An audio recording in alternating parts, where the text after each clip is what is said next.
အားလုံးပဲမင်္ဂလာပါအခုကကျွန်တော်အရင်လိုခရီးတွေမသွားတာကြာတဲ့နောက်မှာဗီဒီယိုလည်းမရိုက်ဖြစ်ပါဘူးအခုလက်ရှိမှာတော့ကျွန်တော်ကကြောက်10ဘက်ကကျွန်တော်တို့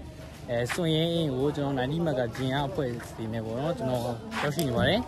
ဆိုတော့စွန်ရင်အင်းကဒီနောက်မှာကျွန်တော်အနေနဲ့ဒါ first time ရောက်ဘူးတာတခါမှမရောက်ဘူးဒါပေမဲ့မနက်ခင်းတုန်းကတော့ကျွန်တော်တို့အဖွဲ့နေတောင်တက်ပြီးတရားကြီး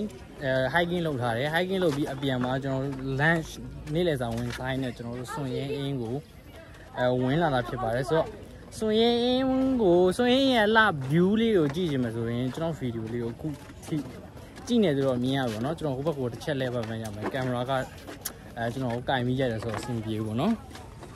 ဆိုတော့ဒီလိုရှိတယ်စွန်ရင်အင်းကဆိုတော့နေတော့နည်းနည်းပူတယ်ကျွန်တော်နေခင်းတနာရီခွဲလောက်ကြီးရှိပါမှာကျွန်တော်တို့လာပြီးတော့မှရိုက်ကြတာပေါ့နော်ဗီဒီယိုဆိုတော့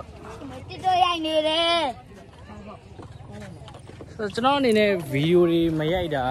နည်းနည်းလေးကြာသွားပါတော့အနည်းဆုံးကျွန်တော်ထင်တယ်2ပတ်လောက်ရှိတယ်ကြောက်တော်ကြီးဝဲရလောက်ပဲရိုက်ခဲ့တာဒါပေမဲ့အခုဒီဗီဒီယိုလေးကကျွန်တော်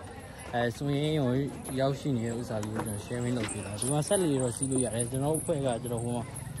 နေ့လည်စာစားဖို့တော့သူကအစင်သိဖြစ်နေပြီပေါ့နော်ဆိုတော့ဒီလိုရှိပါတယ်ကဲကျွန်တော်ဗီဒီယိုက